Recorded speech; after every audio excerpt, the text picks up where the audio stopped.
आज का हमारा टॉपिक है टैक्सेशन का। देखोगे एक्सेल में दो सबसे इंपॉर्टेंट टॉपिक होता है, एक इनकम टैक्स और दूसरा जीएसटी।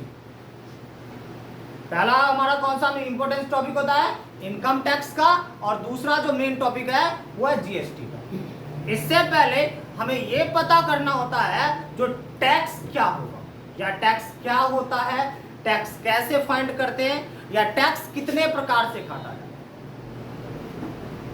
टैक्सेशन जो होता है, टैक्स का एक सिंपल सा उदाहरण है, जब कभी हम गवर्नमेंट को या सरकार को कुछ पैसा देते हैं तो सरकार हमसे क्या करता है, डायरेक्ट पैसा मांगने आता है? नहीं आता। सरकार हमसे जिस जरिए पैसा लेगा, सरकार हमसे जिस जरिए पैसा लेता है वो जरिया को टैक्स कहा जाता है। ठीक है। अब जैसे सिंपल सी बात है, अगर पंडित जी आपसे पैसा लेता होगा तो पंडित जी किस रूप में पैसा लेता है? दक्षिणा के रूप में। क्या बोलता है? जजमान दक्षिणा दीजिए, बोलता है कि नहीं बोलता है?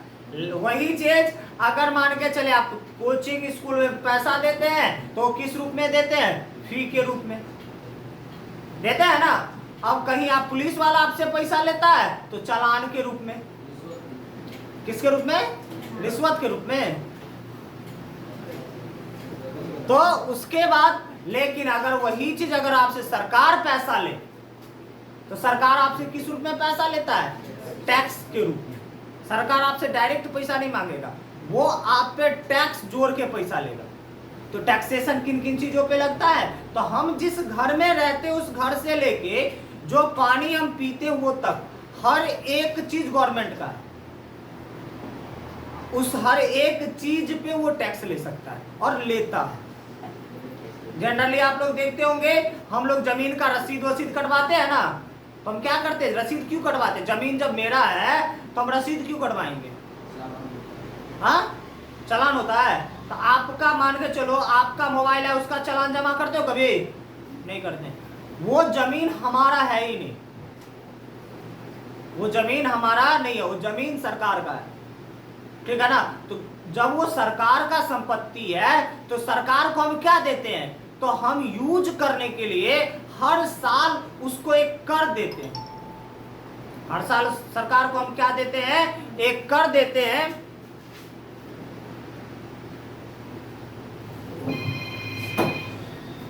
ठीक है। अब यही जो कर होता है, ये कर हमारे लिए क्या काम करता है? ये टैक्स के रूप में होता है। जनरली आप देखोगे टैक्स दो प्रकार से काटा जाता है। टैक्स कितने प्रकार से काटा जाता है? दो प्रकार से। याद रखिएगा सभी आदमी, टैक्स दो प्रकार से काटा जाता है। पहला जो टैक्स होता है उसको बोला जाता है डायरेक्ट टैक्स। पहला जो टैक्स है उसको क्या कहते हैं? Direct tax. और दूसरा जो टैक्स होता है उसको क्या कहा जाता है? Indirect tax. रहेगा याद ना। जनरली अब अगर देखा जाए तो क्या बोला जाता है? There are two types of taxation.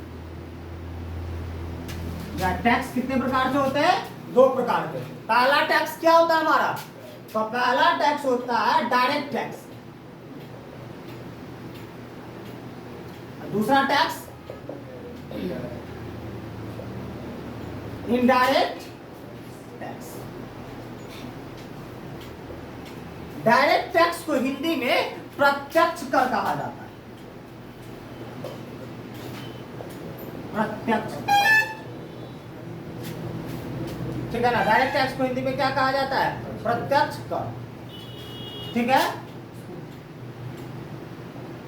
Indirect tax को हिंदी में क्या बोला जाता है? अप्रत्यक्ष कर।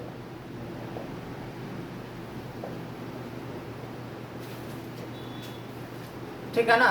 डायरेक्ट टैक्स को हिंदी में क्या बोला जाता है? प्रत्यक्ष कर। इनडायरेक्ट टैक्स को हिंदी में क्या कहते हैं हम लोग?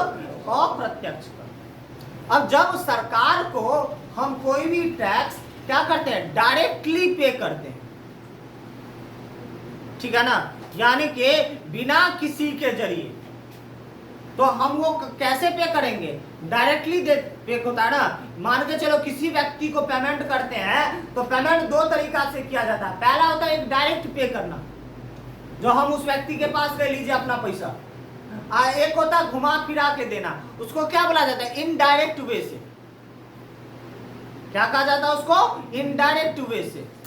तो अब यहां पे देखिएगा, डायरेक्ट टैक्स के रूप में हम गवर्नमेंट को 5 अलग अलग टैक्स देते हैं। डायरेक्ट टैक्स के रूप में हम गवर्नमेंट को कितने टैक्स देते हैं? 5 अलग अलग टैक्स देते हैं। क्या सब आता है? तो जनरली अब ध्यान दीजिएगा आप सभी आदमी,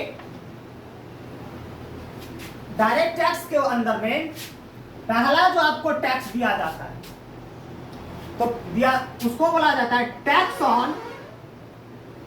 on income from salary.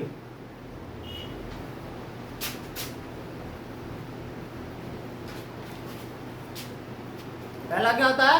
Tax on income from salary, यानी कि हमारा तनख्वाह से जो हम कमाते हैं, यानी कि हमारा जो कमाई है, उस कमाई के ऊपर में हम क्या करते हैं? गवर्नमेंट को टैक्स देते हैं। वो क्या कहलाएगा? हमारा tax on income from salary. ठीक है। उसके बाद दूसरा जो टैक्स होता है उसको क्या कहा जाता है? टैक्स ऑन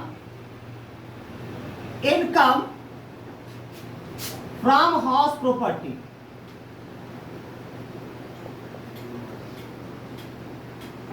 दूसरा टैक्सेशन क्या कहलाता है हमारा? Tax on income from house property, यानी कि मकान संपत्ति पे टैक्स। अगर देखा जाए तो मकान संपत्ति पे किस प्रकार का टैक्स लगेगा? तो हम मान के चलो हमारे पास 4 बिल्डिंग है। क्या किया जाता है? कितने बिल्डिंग दिया गया है? 4 बिल्डिंग है। 4 बिल्डिंग में से 3 बिल्डिंग हमारा रेंट पे है। 3 बिल्डिंग हमारा क्या आता है? रेंट पे है। अब जब ये 3 बिल्डिंग हमारा रेंट पे है तो हमारा टैक्स कितने पे आएगा? इस 3 पे। हम गवर्नमेंट को टैक्स कितने पे देंगे? इसी 3 पे। इसमें हाउस प्रॉपर्टी में क्या कहा जाता है? इसका एक खासियत है, या तो आप अपने यूज के लिए रख लें। क्या करेंगे? या तो आप अपने यूज के लिए रख लीजिए, या आपका मकान खाली रहे। ठीक है, उस पे आपका टैक्स नहीं लगेगा। बात याद रहेगा ना? या तो आप अपने यूज के लिए रखेंगे, मान के जो 4 मकान है, 4 का 4 मकान हम अपने यूज के लिए रख लें। एक रूम में ब्रेकफास्ट करें, एक बिल्डिंग में ब्रेकफास्ट करें, एक बिल्डिंग में लंच करें, एक बिल्डिंग में डिनर करें, एक बिल्डिंग में टहलने जाए। चारों बिल्डिंग हम अपने लिए रख लें, उस पर भी टैक्स नहीं लगेगा।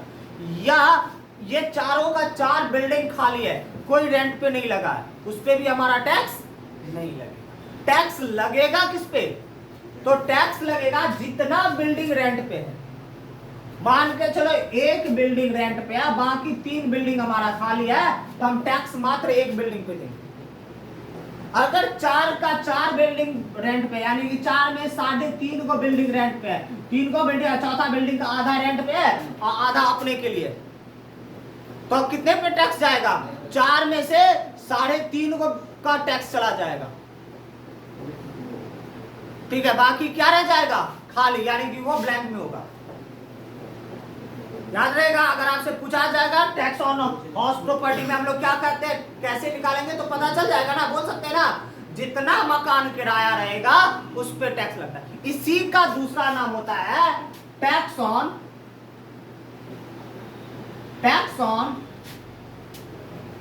Rental house.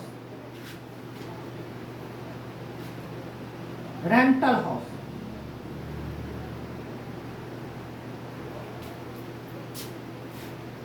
Tax on rental house, इसी का दूसरा नाम। मतलब जितना मकान किराए वाला होगा उस सभी के ऊपर में क्या लगाया जाता है? तो उस सभी के ऊपर में टैक्स लगाया जाता है। उसके बाद तीसरा जो हमारा टैक्सेशन है उसको हम लोग क्या कहते हैं?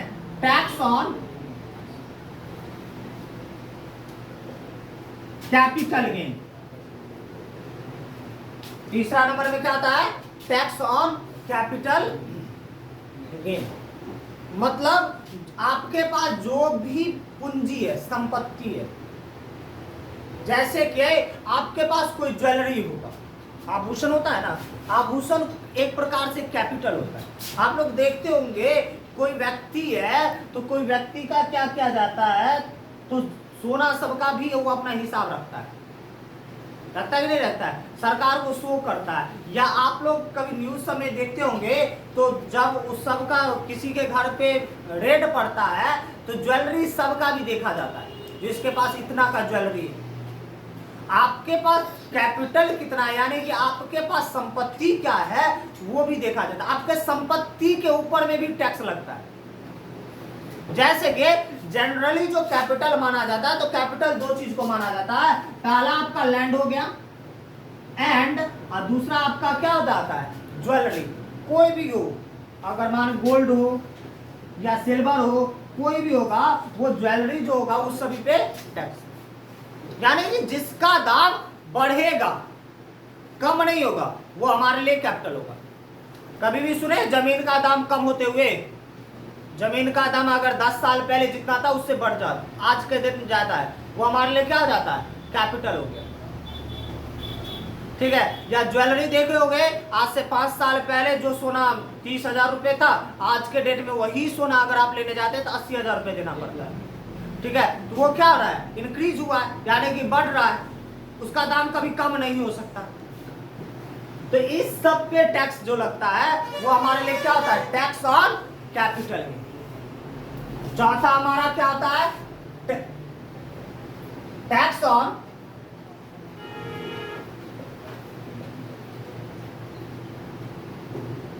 बिजनेस और प्रोफेशन। टैक्स ऑन बिजनेस और प्रोफेशन, यानी कि हमारा कमाने का जो जरिया है वो हो या हमारा व्यापार हो, ठीक है ना, उस पे जो हम लोग टैक्स देते हैं वो सारा टैक्स हमारे लिए क्या कहलाएगा, किसमें आ जाता है, टैक्स ऑन बिजनेस प्रोफेशन। पांचवा जो टैक्स आता है, टैक्स ऑन अदर सोर्सेस।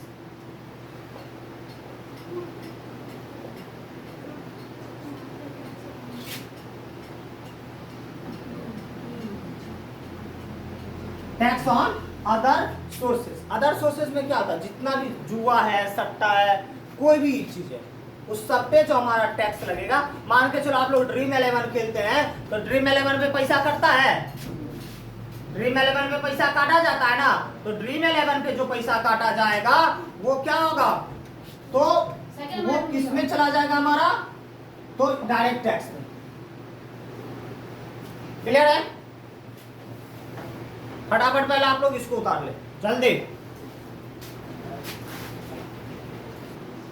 अब देखना क्या है, डायरेक्ट टैक्स के बाद दूसरा जो मेन आज का टॉपिक होगा वो हमारा क्या हो जाएगा, इनडायरेक्ट टैक्स। दूसरा हमारा टॉपिक क्या है, इनडायरेक्ट टैक्स। तो इनडायरेक्ट टैक्स के अंदर में मात्र एक टैक्स आता है, वो हमारा क्या होता होगा, जीएसटी। इनडायरेक्ट टैक्स में क्या आता है, तो इनडायरेक्ट टैक्स होता क्या, तो जब हम गवर्नमेंट को टैक्स डायरेक्ट पे नहीं करते, यहां पे क्या होता है डायरेक्ट टैक्स में, ये अगर कस्टमर है और ये अगर गवर्नमेंट है, अगर ये क्लाइंट बोले या कस्टमर बोले ये गवर्नमेंट है, तो ये क्या करता है, डायरेक्ट पे करता है। जैसे कि हमारा सेल्स टैक्स हो गया, या इसी में बोला जाए जो इनकम टैक्स हो गया।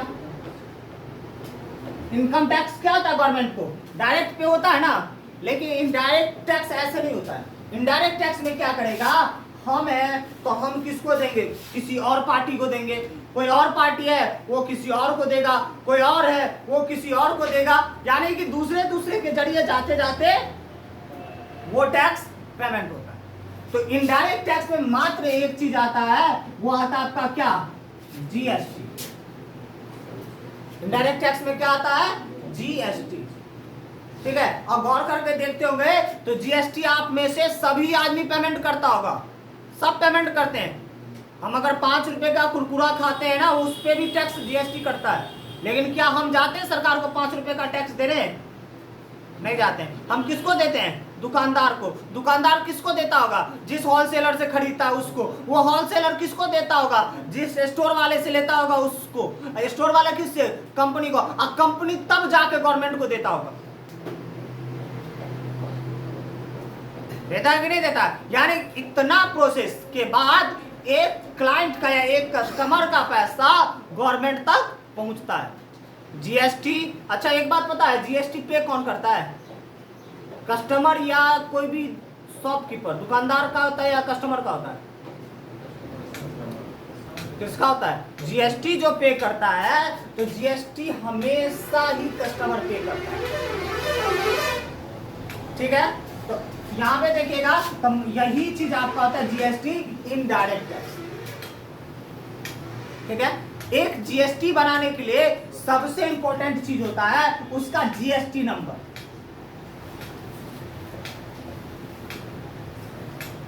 क्या होता है? GST number. इसी को बोला जाता है दूसरे भाषा में जीएसटीआईएन। जीएसटी नंबर को क्या बोला जाता है? जीएसटीआईएन। जब आप लोग को टैली पढ़ाया जाएगा तो टैली के टाइम हम आपको बताएंगे जो जीएसटीआईएन क्या होता है। जीएसटीआईएन का फुल फॉर्म होता है goods and service tax, services tax identification number.